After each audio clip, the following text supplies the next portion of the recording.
Louvado seja Deus. Abra suas Bíblias no livro de 2 Timóteo. Diz assim a palavra do Senhor. Glória a Deus.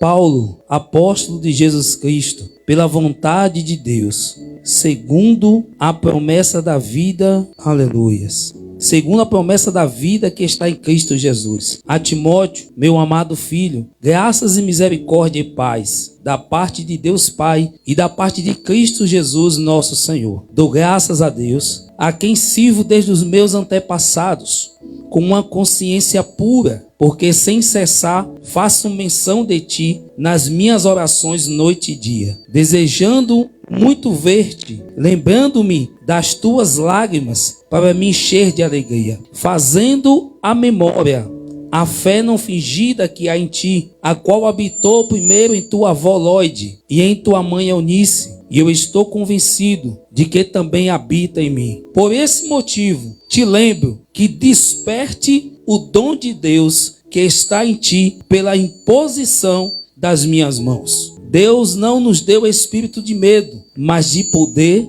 e de amor e de uma mente sã. Amém? Pode sentar glorificando e exaltando o nome do Senhor nessa noite. Aleluias. Louvado seja o nome do Senhor. Queridos, nessa noite nós gostaríamos de falar um pouco sobre o dom, o despertar do dom de Deus sobre nossas vidas. Aleluias. Deus, Ele tem derramado os seus dons. Deus, Ele tem derramado a sua capacitação sobre a sua igreja, sobre o seu povo. Pedi o diácono que abaixa só um pouquinho o microfone aí para tirar um pouco da microfonia aqui em cima. Glória a Deus. Aleluia. Aí, glória a Deus. Pois Deus, Ele é um Deus que Ele sempre lhe derrama os seus dons sobre a igreja. Ele derrama os seus dons espirituais sobre o seu povo. Mas nós vemos nesses últimos dias e que nós estamos vivendo e que muitos têm os seus dons que estão paralisados, os seus dons que não estão mais no exercício dentro da casa de Deus. E o intuito de Deus nesses últimos dias é ativar o dom de Deus sobre as nossas vidas, porque vivemos épocas em que nós precisamos ter esses dons como ferramentas para poder trabalharmos, para poder combater as trevas e para poder combater a toda ação do maligno através dos dons espirituais. E a carta de Timóteo, que nós acabamos de ler, ela foi uma carta que ela foi escrita pelo apóstolo Paulo. Só que quando Paulo escreve essa carta, ele escreve no momento mais difícil da vida dele. Paulo, ele estava dentro de uma prisão, dentro de um cárcere, e ele vai começar a escrever uma carta a Timóteo, porque ele sabia que os dias de Timóteo não era fácil. Havia muitos combates na vida de Timóteo, e por ele ser um pastor jovem, ele encontrava muita dificuldade dentro da igreja, mas ele era um jovem cheio da graça de Deus, cheio do conhecimento de Deus e cheio da virtude de Deus. E o apóstolo Paulo, dentro da cadeia, nos seus últimos dias, ele vai escrever a carta a Timóteo. É bem verdade que quando você vai a partir do capítulo 4, ele está escrevendo a carta a Timóteo, e ele vai dizer para o amado Timóteo: olha, até aqui eu combati um bom combate e guardei a minha fé. Paulo estava vivendo seus últimos dias sobre a face da terra, mas ele estava preocupado com Timóteo, porque ele sabia que não era fácil sendo um pastor, ele não sabia que não era fácil nesses últimos dias Timóteo ter que trabalhar na casa do Senhor. E uma das coisas que Paulo vai falar para Timóteo é adversidade, vai ter luta, vai ter muitas coisas difíceis que você vai enfrentar, mas tem um porém: desperta o dom que há em ti. Timóteo, ele era um jovem tímido. Ele era um jovem que, além de ser tímido, ele estava sendo intimidado pelas coisas que estavam acontecendo dentro da própria igreja. Se você for analisar a vida do apóstolo Paulo, Paulo era um homem que foi formado aos pés de Gamaliel. Gamaliel era o homem mais culto, era o homem que conhecia as escrituras, era um homem que tinha um conhecimento elevado, e Paulo foi criado aos pés de Gamaliel. Mas venha comigo, a Bíblia vai dizer que Paulo matou Estevão, o apóstolo do Senhor, em nome do Senhor. A Bíblia vai dizer que Paulo não respeitava as autoridades constituídas por Deus em nome do Senhor. Havia um conhecimento bíblico na vida de Paulo, mas não para a libertação e não para a conversão. Mas depois que Deus tem encontro com Paulo, que ele cai do cavalo, Deus fala: Paulo, por que tu me persegues? Ele vai dizer: quem és tu, Senhor? O que eu quero te dizer com isso? Tem muita gente nesses últimos dias fazendo coisas em nome de Deus. Paulo pregava a palavra, matava os cristãos em nome de Deus. Paulo destruía as igrejas em nome de Deus. Paulo destruía os irmãos, botava os irmãos para fora da igreja e tocava fogo em nome de Deus. Muita gente, pelo fato de conhecer um pouco da palavra, estão fazendo coisas erradas em nome de Deus. E nós, como igreja, temos que ficar atentos nesses últimos dias. Mas depois que Paulo teve um encontro com Jesus, aí agora sim, houve uma transformação na vida de Paulo. Aí agora, um homem transformado, ele vai dizer: de muito bom grado gastarei e me deixarei gastar, ainda que com isso eu venha a ser odiado por vós. O Paulo que dizia que em nome de Deus matava pessoas e cristãos, quando ele tem um encontro com Deus, ele muda. É muito fácil a gente saber quando alguém está falando no nome de Deus. É muito fácil a gente saber quando alguém está ministrando no nome de Deus. É muito fácil a gente saber quando alguém está profetizando no nome de Deus. Como é fácil, irmão Sandro? Olhe para as obras. Paulo matava os cristãos, destruía a igreja, botava os cristãos para fora e dizia: eu faço no nome de Deus. E nós, como igreja, nesses últimos dias, nós seremos levados por todo o vento de doutrina, se nós não tivermos cuidado. Porque tem muitas pessoas aí falando e dizendo: estou fazendo no nome de Deus. Mas deixa eu te dizer uma coisa: Deus terá um encontro com essas pessoas, porque a palavra de Deus diz: não levarás o nome de Deus em vão. E Paulo, quando tem encontro com o Senhor, a coisa muda.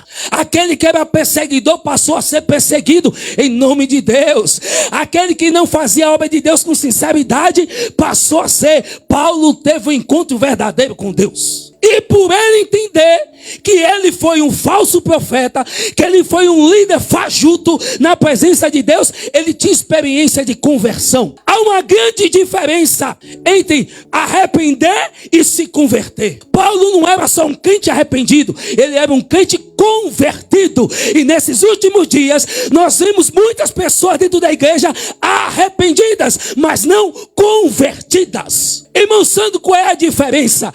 Quando vem o arrependimento de Deus no meu coração, eu estou reconhecendo que aquilo que eu faço é errado. Isso se chama arrependimento. Mas quando eu sei que aquilo que eu faço é errado e eu deixo de fazer, isso se chama conversão. Por isso que a Bíblia, toda vez que Jesus vai falar com os homens, ele vai dizer: arrependei-vos e convertei-vos. Arrependei-vos e convertei-vos. Jesus estava dizendo: reconheça o seu erro e largue de praticar. Paulo, já sabendo de tudo isso, ele falou: epa, eu sei que eu fiz coisa errada em nome de Deus. Hoje eu faço a coisa da forma correta. Então eu vou escrever agora para Timóteo, para que ele não caia na mesma cilada que eu caí. E a Bíblia vai dizer que quando Paulo vai escrever a primeira carta de Timóteo, ele vai escrever a primeira carta de Timóteo para ele que estava na igreja de Éfeso. E Timóteo já estava enfrentando uma luta terrível dentro da igreja. Sabe por quê? Levantaram-se judeus para levar uma outra doutrina que não era aquela que Paulo tinha ensinado. E Paulo vai escrever primeiro a Timóteo, falando com ele: meu filho, prega essa palavra, ensina a sã doutrina, não deixe que o povo se corrompa, porque as doutrinas que eram ensinadas dentro da igreja, o apóstolo Paulo diz que eram chamadas de fábulas. Você sabe o que significa a palavra fábulas? Fábulas é uma narração de um fato ou conjunto de fatos inventados. E Paulo vai dizer para Timóteo: apregou a palavra para esse povo, ensina a ele, para que eles não venham cair em fábulas. Porque muitos de nós, muitas das vezes, recebemos uma palavra e fica, mas Senhor, tu falou isso comigo, mas Senhor, tu falou isso comigo através de alguém, através daquilo e daquilo outro, e nada aconteceu, porque a pessoa falou no nome de Deus, você acredita. Estamos vivendo uma época que não podemos mais confiar em todo mundo. Um certo pastor uma vez me chamou e falou assim: irmão, eu gostaria que tu pregasse lá na minha igreja. Eu falei: rapaz, segunda eu estou em ensaio, terça-feira eu estou no estudo, quarta-feira eu estou no culto de libertação, quinta-feira tem reunião, sexta-feira tem culto, sábado estou na vazinha, domingo eu volto e tem culto. Ele falou: todo dia tu está na igreja? Eu falei: todo dia eu estou na igreja. E ele veio me perguntando, e eu não queria ir lá, porque eu já sabia como era. Vivemos épocas em que fábulas são ministradas dentro da igreja. Quando eu fui para a Feira de Santana, na época que a pastora estava em São Paulo, e quando eu fui cedo, chegamos à vazinha, fui para dentro de Feira de Santana e falei: volto cedo para pegar o culto das 18. Quando eu desço do carro para pegar minha esposa, o pastor me pega pelo braço e diz: é você que vai ministrar a palavra hoje. Eu falei: como assim? Eu não estou nem com roupa de ver Deus. Estava com a roupa Gorlapolo e tal. Ele: é você que vai ministrar hoje. E nós entramos numa igreja, que era uma igreja pentecostal do Tutano, onde você só dizia glória, o povo rodava, o povo sapateava, o povo falava em línguas, o povo profetizava. E chegava um momento, e eu aqui quieto, só observando e dando glória a Deus. Chegou o momento da ministração, tirou todas as cadeiras, porque o poder era tanto que o povo não ficava em pé. Daqui a pouco, quando nós vamos para a ministração da palavra, eu falei: meu Deus, o que é que eu vou pregar para esse povo hoje? Eu estou na igreja pentecostal, igreja do reteté, a igreja que desce fogo. De repente veio o irmão perto de mim e diz assim: seja quem tu és. Eu falei: é aqui mesmo. Abri Salmo 42 e comecei a ministrar sobre a cura da alma.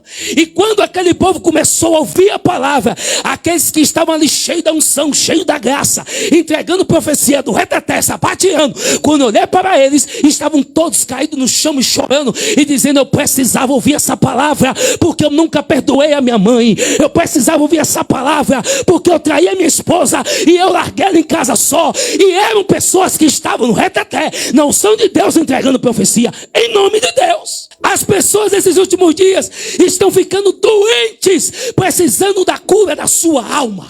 E quando nós vamos para algumas igrejas, para os outros lugares, nós começamos a observar: tem que ter o poder de Deus? Tem que ter a unção de Deus? Tem que ter revelação? Tem, porque a Bíblia diz que sem profecia o povo se corrompe, mas a Bíblia também diz que tem que ter a palavra que sustenta e que fortalece a vida do crente. E o apóstolo Paulo, ele foi preocupado com Timóteo. Ele vai conversar no Timóteo e ele escreve a sua segunda carta. Na sua segunda carta há uma preocupação, porque as lutas desse mundo estavam inibindo o dom de Deus sobre a vida de Timóteo. E ele vai escrever no versículo 4, dizendo que queria muito ver Timóteo, mas ele não poderia. E ele vai dizer: trazendo à memória a fé não fingida que há em ti, a qual habitou primeiro em tua avó Lode, em tua mãe Eunice, e eu estou convencido que também habita em ti. Olha que coisa nessa família. Lode era avó, uma mulher cheia de fé. A sua mãe Eunice, uma mulher cheia de fé. E Paulo tinha convicção que essa mesma fé estava sobre Timóteo. Mas Timóteo estava tímido dentro da igreja. Deixa eu te dizer uma coisa nessa noite. Há pessoas nesse lugar que elas já descobriram qual é o seu dom, mas elas estão inibidas. Talvez por causa de uma palavra que você ouviu, ou talvez porque na sua consciência você acha que você não tem oportunidade. Mas o meu Deus, no livro de Mateus, diz que grande é a seara e poucos aos ceifeiros. Por isso, se você está com essa mentalidade, quebra hoje, procura o teu líder, porque há trabalho para você na seara.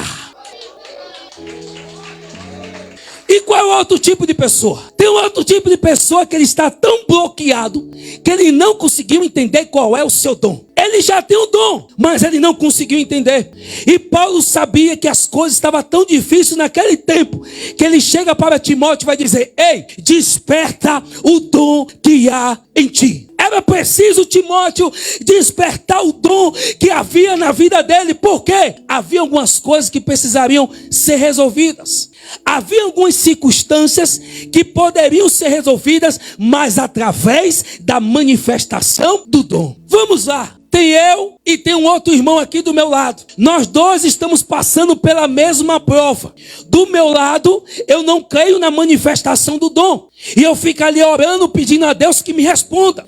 Do outro lado, tem um irmão que ele crê na manifestação do dom. E ele diz: Senhor, revela-me onde está o problema. Usa os teus vasos, fala comigo. Usa pastor e traz a revelação. Quem tu acha que a resposta virá primeiro? Os dons, ele tem que ser manifesto dentro da igreja. E nós, como igreja do Senhor, precisamos buscar a manifestação dos dons de forma individual. Porque o seu dom não é o meu dom.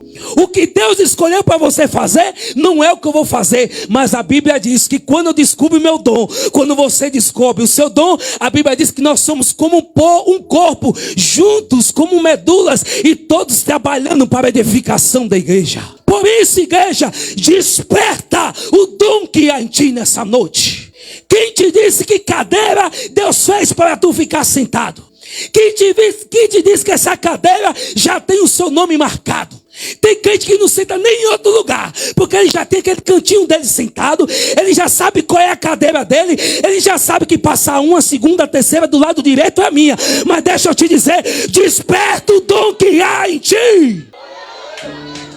Deus está te chamando para despertar o dom. Queridos, despertar o dom é algo tão tremendo que ao mesmo tempo que nós temos que despertar o dom, nós temos que ter um certo cuidado. Como assim? Lá no livro de Coríntios, 1 Coríntios capítulo 14, a Bíblia vai dizer que Paulo vai fazer uma visita à igreja.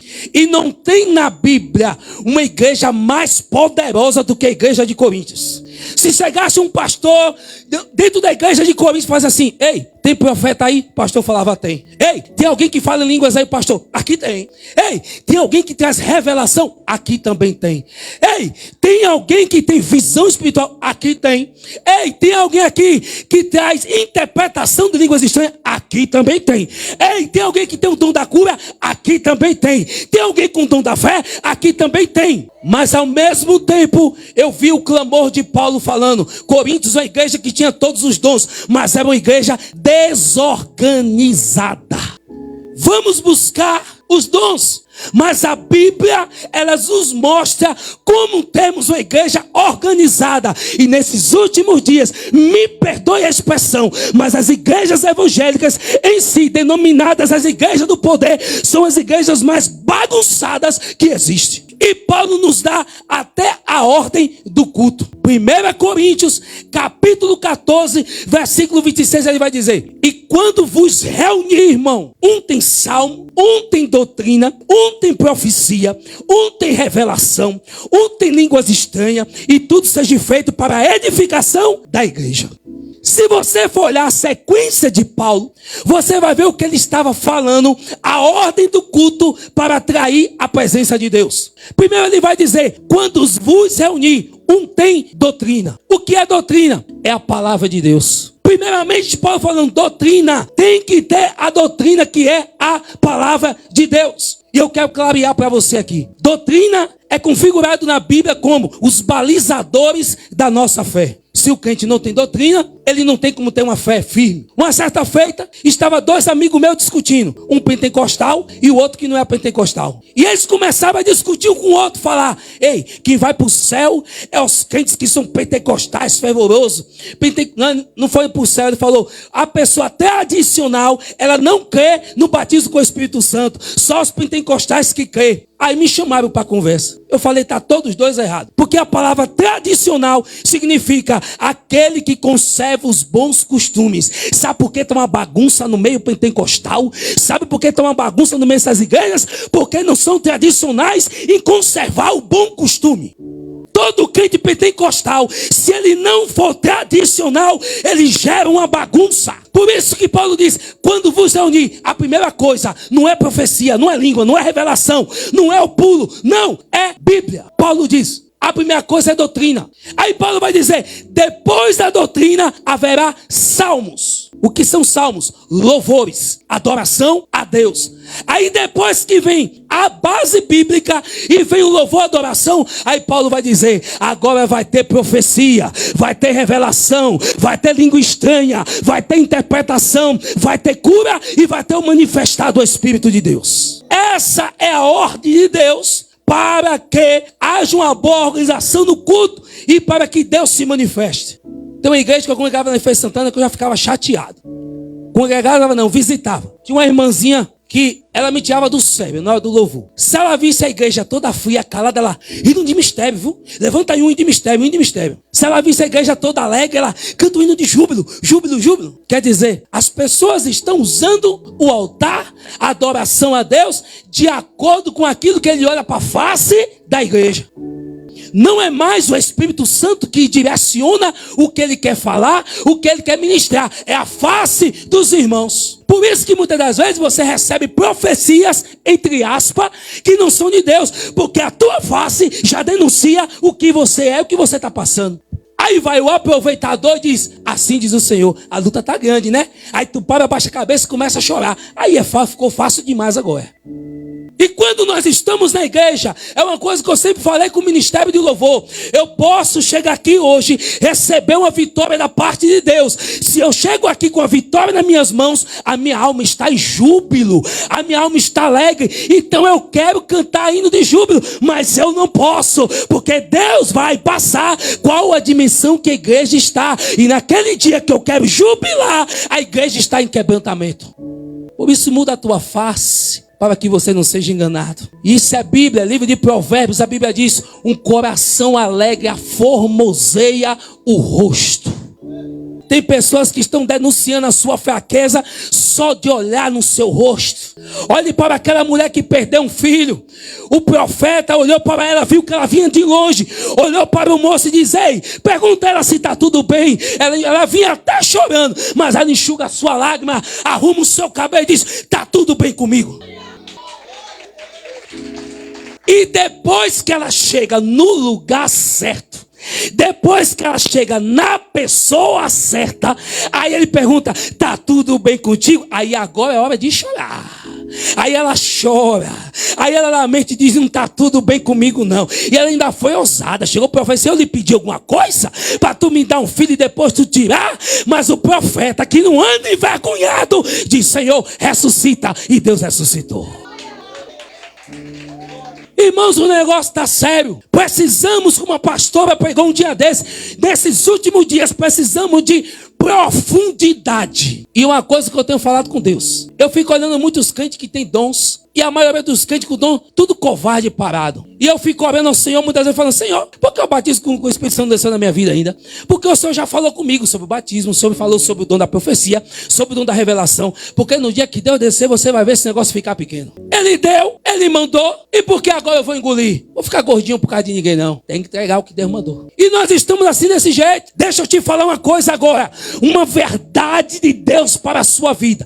Livro de Mateus, a Bíblia diz que a chuva e o sol, Deus derrama para bons e para maus. Há bênçãos na Bíblia que ela não está condicionada a você fazer nada. Você não fez nada, Deus derrama sobre a sua vida. Mas tem bênçãos que estão condicionadas ao dom que Deus te entregou.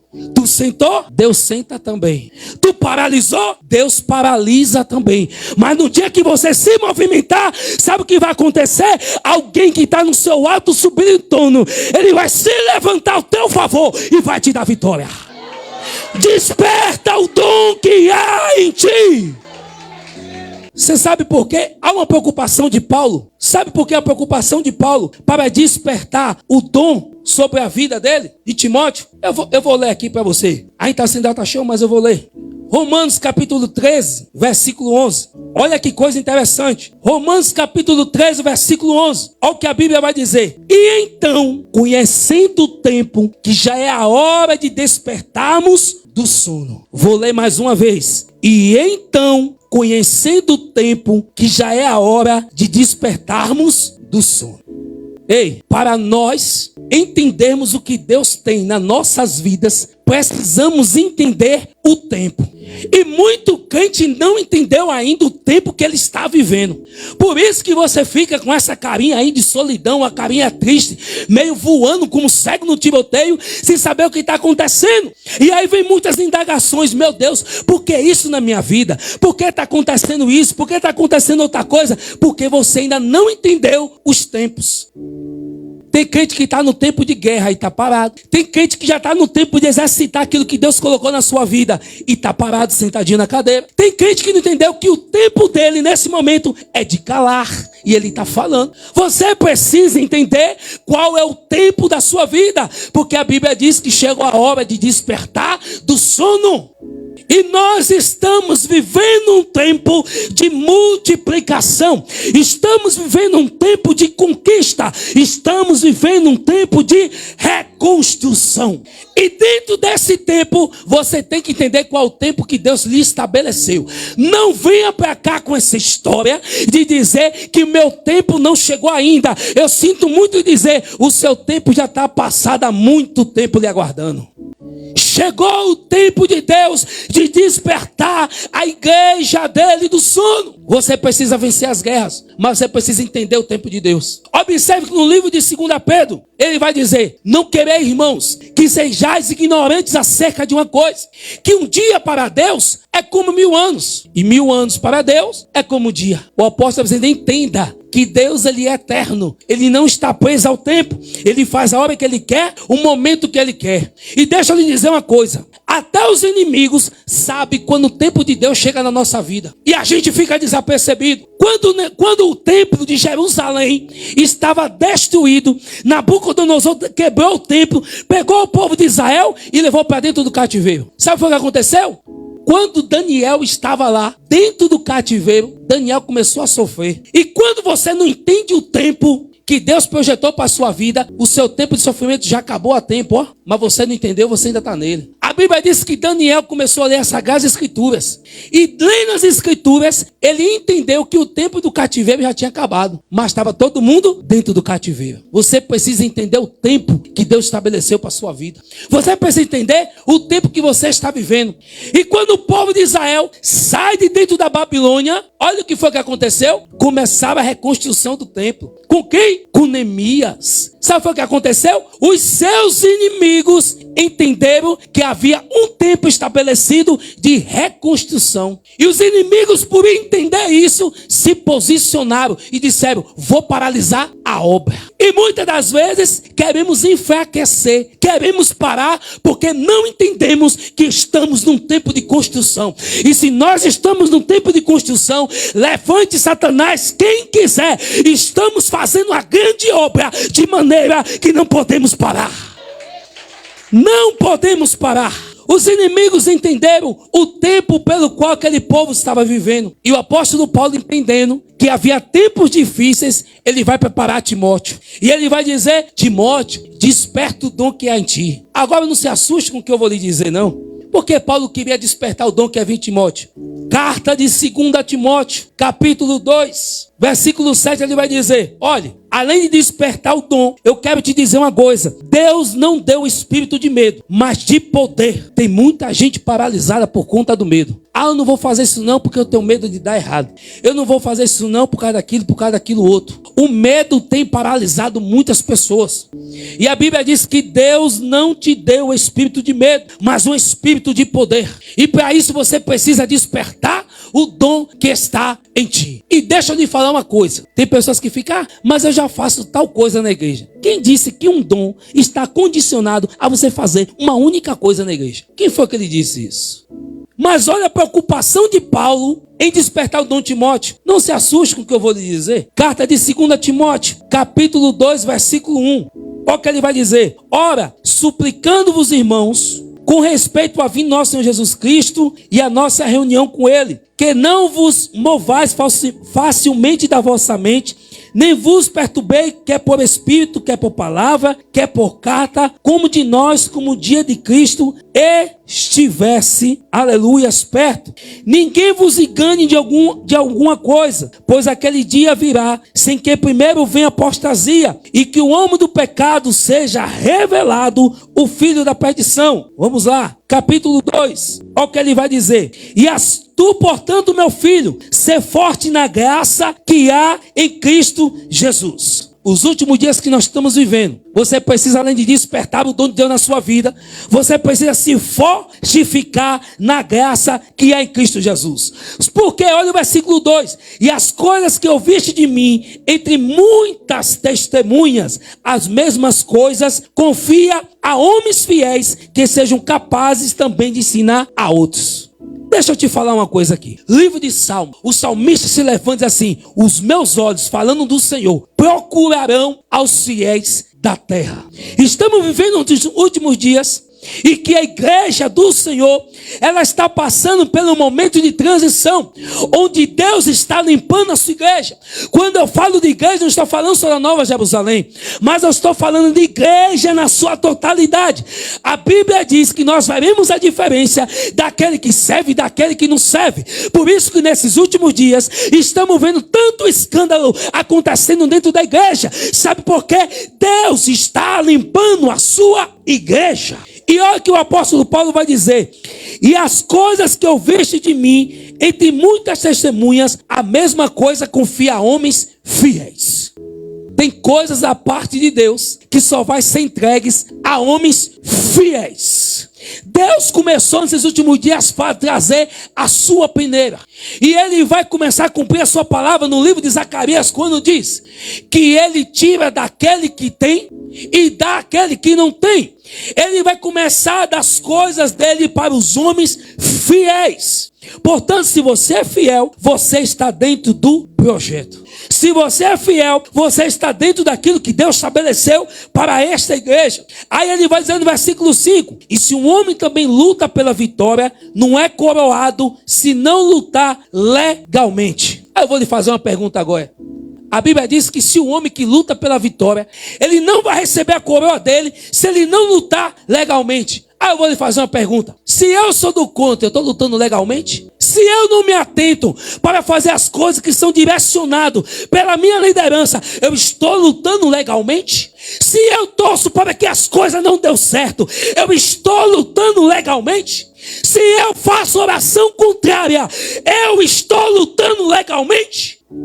E o apóstolo Paulo vai dizer: o homem também luta pela vitória e não é coroado se não lutar legalmente.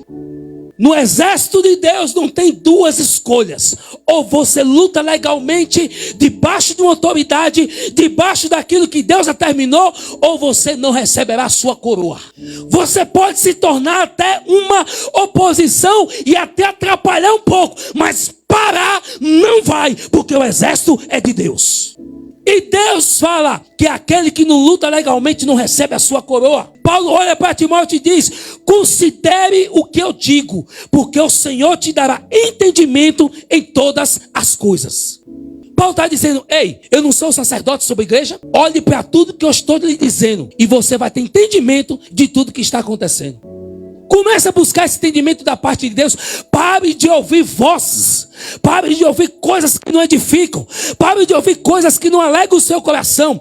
Pare de ouvir coisas que só levam para entristecer a sua alma. E escute a voz do seu pastor. Que Paulo falou: olhe para as coisas que eu te digo, Timóteo, e tu terás entendimento de todas as coisas. Se você fará isso, o entendimento de Deus virá sobre a sua vida. E olha o que ele vai dizer agora, no capítulo número 3. Porque Deus usou Paulo para falar com Timóteo para despertar o dom. Deixa eu lhe falar, para mim, a coisa mais séria nesses últimos dias. Porque na carta de Timóteo 1, Paulo vai falar com Timóteo porque ele estava na igreja de Éfeso.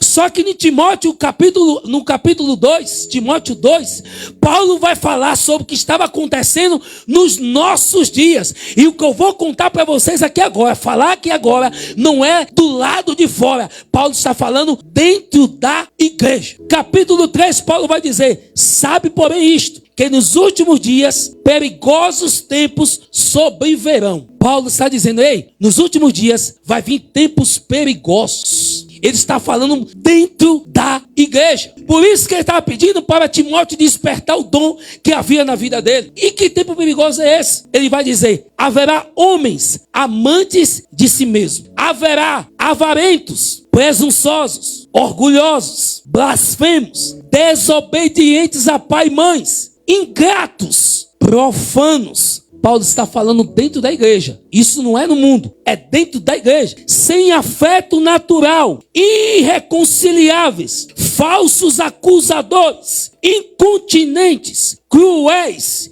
inimigos daqueles que são bons, traidores, obstinados, soberbos, mais amante dos prazeres do que amante de Deus, tendo aparência de piedade, mas negando o poder dela. Destes, afasta-te. Paulo falou, ei, não se espante não. Eu vou lhe dar uma lista do que vai estar dentro da igreja nos últimos dias. Isso aqui que eu acabei de ler é o que viria sobre a igreja. Paulo ele não poderia inibir que essas pessoas não estivessem dentro da igreja. Porque é bem verdade que Jesus falou que onde é o trigo é o joio. Mas Paulo dá um conselho. Está vendo a listinha dessas pessoas aqui? Paulo diz, afasta-te.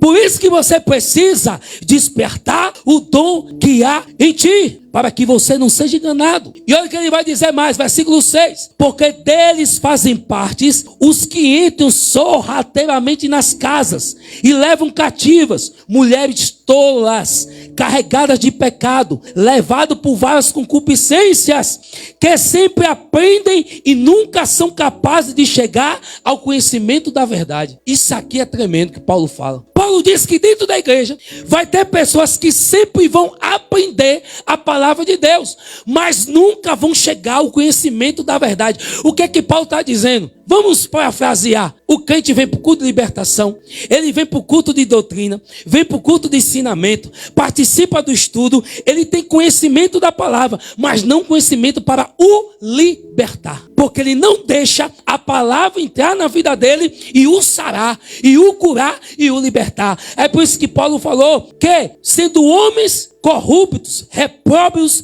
quanto à fé. Olha o que ele vai dizer no versículo 9. Mas não irão avante, porque a sua loucura será manifesta a todos os homens, assim como a deles também. Eu não acredito que nos últimos dias que nós estamos vivendo, eu não acredito que nos últimos dias que nós estamos vivendo, Deus ele vai deixar Satanás e seus demônios sobressair sobre a igreja.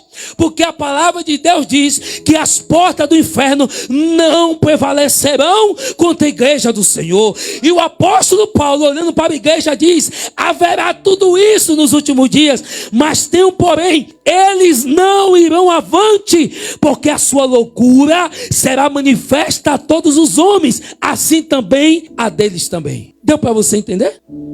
Você já percebeu quando alguém usou uma expressão, falava assim: o que foi que aconteceu com aquela irmã? A irmã era tão uma bênção, a irmã fazia tantas coisas na obra de Deus, o irmão fazia tal coisa na obra de Deus, e de repente parou tudo, não faz mais nada, tudo agora não quer mais fazer. Se é para participar, não vai. Se tem que fazer, não posso. É a palavra se cumprindo, porque existem coisas. Uma terra chamada Bahia, você pega um ônibus e vai. Uma terra chamada São Paulo, você pega o avião e desce lá. Uma terra chamada Alemanha, outros países, você pega um navio, seja lá o que for, você chega lá. Mas uma terra chamada coração, só Deus sabe. E Paulo dizendo que nos últimos dias, essas pessoas não irão avante, porque a sua loucura será manifesta. Você já viu que quando dentro do seu corpo alguma coisa acontece, um caroço ou uma espinha, qual é a primeira coisa que você quer fazer? Apertar e botar para fora, né? Porque aquele algo é algo estranho. E esses últimos dias, Deus está levantando a igreja brasileira. Deus vai começar a apertar para expurgar aquilo que está oculto e será manifesto a todos. Paulo diz: ei, não se preocupe, porque eles não irão à frente e será manifesto a todos. Queridos, Se uma coisa que você tem que tomar cuidado nesses últimos dias, eu já encerrando aqui, sabe o que é? O que está escrito. Vou até fechar a Bíblia. Lá no livro de Apocalipse, capítulo 2, versículo 14. Tem acontecido algo dentro da igreja e nós não estamos atentos. Apocalipse, capítulo 2, versículo 14. Deus vai escrever ao anjo da igreja e vai dizer assim: eu tenho uma coisa contra ti. E eu vejo até o anjo meio preocupado. E ele diz: olha, dentro da sua igreja tem aqueles que estão inseridos na doutrina de Balaão. Aí eu vou agora traduzir para você o que é doutrina de Balaão. Sabe por quê? Eu tenho certeza absoluta que você já foi induzido a praticar e muitas das vezes praticou sem perceber que você estava praticando a doutrina de Balaão. Vamos lá. Quem era Balaão? Era um profeta. E Balaque era o rei da época que queria destruir o povo de Israel. Então Balaque entendeu que a única forma de destruir o povo de Israel era através de um profeta, de uma palavra profética. Quando Balaão vai amaldiçoar, sobe ao monte, o povo de Israel está passando. Balaão não amaldiçoa o povo de Israel, porque ele obedeceu a Deus. Balaão foi obediente, queridos. Quando ele foi amaldiçoar, Deus toma a boca dele, ele diz: como eu vou amaldiçoar aquilo que Deus já abençoou? Agora pense comigo, pare para analisar, para você ver como o inimigo ele trabalha sorrateiramente e no sapatinho de lã. Balaão, profeta, era um homem que obedecia a Deus. Então, diante de todos, Balaão era o cara, era o servo, era o homem de Deus, era um homem obediente. Mas sabe o que a Bíblia fala sobre a doutrina de Balaão? Aí vem a pergunta: irmão Sandro, mas se Balaão for um homem obediente a Deus, não amaldiçoou o povo de Israel, por que Apocalipse fala sobre a doutrina de Balaão? Sabe por quê? O mesmo Balaão que obedeceu a Deus e não amaldiçoou o povo, ele chegou para Balaque depois que tudo passou e disse assim: ei, tem uma outra maneira de destruir o povo de Israel. Eu não pude amaldiçoar eles não, porque Deus não permitiu. Mas tem uma outra maneira: induze eles ao pecado, e a presença de Deus vai sair do meio dele, e a sentença virá dentro da casa dele. Balaão contou para Balaque: há uma outra maneira de você destruir esse povo. Induze a eles a pecar. Induze a eles a não obedecer a sua liderança. Induze a eles que quando tiver algo dentro da igreja, para poder todo mundo se juntar e para o crescimento da obra, eles não façam. Induz a eles para dizer que essa questão de colocar um telhado lá em cima é uma coisa muito difícil, é uma coisa que não tem mais o que fazer, estamos desanimados. Vai induzindo, porque eles vão ser amaldiçoados. Olha a estratégia de Balaão. Ele foi obediente a Deus e não amaldiçoou o povo, mas ele foi até Balaque e disse assim: induze eles a pecar, e a proteção de Deus vai sair do meio dele, e Deus vai descer a sentença sobre eles. Deu para você entender agora? Porque Apocalipse diz: tem algo contra ti, porque tem deixado a doutrina de Balaão dentro da igreja. E essa doutrina tem percorrido esses últimos dias dentro da igreja. O Balaão não faz. O Balaão por trás, ele é meu amigo, é o teu amigo. O Balaão por trás, ele se mostra obediente. O Balaão por trás, ele é aquele que estamos nessa. Mas quando está por lá na frente, ele diz: ei, isso aí não vai dar certo não. Isso aí não vai acontecer não. Está muito difícil. Está vendo que isso está impossível? Está vendo que quer fazer as coisas e não vai dar certo? Sabe que você já foi induzido dessa forma? Quantas das vezes nós projetamos, sonhamos algo e as pessoas vêm até nós: vai dar certo, Deus vai contigo, você vai conquistar. Aí depois, quando sai das nossas costas, chega para alguém e fala: ó, lá vai o sonhador, tá querendo vencer. Olha, querendo sair de uma bodegazinha que vende um cachorro quente para botar uma loja no comércio. Olha só o que está acontecendo. Cuidado com Balaão. Pode ter título de profeta, pode ser usado por Deus e pode até ter sido se cumprido, mas olha os frutos de Balaão. Balaão, muito fácil, né? É aquela questão. E Balaão ainda tem uma outra qualidade. Ele vai, bota você no fogo, cai fora, e agora você é que apaga o seu fogo. É a mesma coisa quando eu falo com meus filhos dentro de casa. Como eu falei com o Felipe esses últimos dias. Ele desobedeceu, botei no castigo, ele achou ruim. Eu falei: deixa eu lhe falar uma coisa. Você sabe quem é Satanás, que é um demônio? Ele lhe atiça para você fazer a coisa errada. Você dá lugar ao diabo. Eu boto tudo no castigo, ele cai fora e agora tu paga teu preço. Falei: entenda, meu filho, antes de você fazer alguma coisa, não deixe Satanás lhe dominar. E assim que ele tem feito. Balaão chega lá, hein? Diante de todo mundo. Imagine, está o profeta em cima do monte, está o povo de Israel passando, e ele, não posso amaldiçoar aquilo que Deus já abençoou. Não posso amaldiçoar o que Deus já abençoou. Naquele momento que o povo passou e viu aquela situação, disse, rapaz, ali é um profeta. Ali verdadeiramente, dentro de Israel tem um profeta. Aí quando o povo passa, aí vem Balaão, chama Balaque. Ei, eu não pude amaldiçoar não, mas tem um jeito de você amaldiçoar eles. Tem um jeito de você destruir Israel. Induze eles a pecar. Você entende por que Paulo se preocupou em falar com Timóteo? Desperta o dom que há em ti. Você precisa ter visão espiritual. Para de ficar andando com os olhos dos outros que não é teu.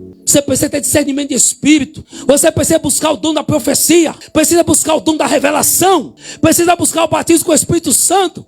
Precisa buscar interpretações de língua. Precisa buscar o dom da fé. Precisa buscar o dom da cura. Desperta o dom que há em ti. Senão tu serás enganado. Senão sempre será um crente enfermo, um crente doente. Já viu falar do crente 6 horas? 6 horas por mim. Sempre está lá. Ora por mim. Ora por mim, ora por mim, ora por mim. Olha para o seu irmão assim, desperta o dom que é em ti. Desse jeito aí não vai nem acordar.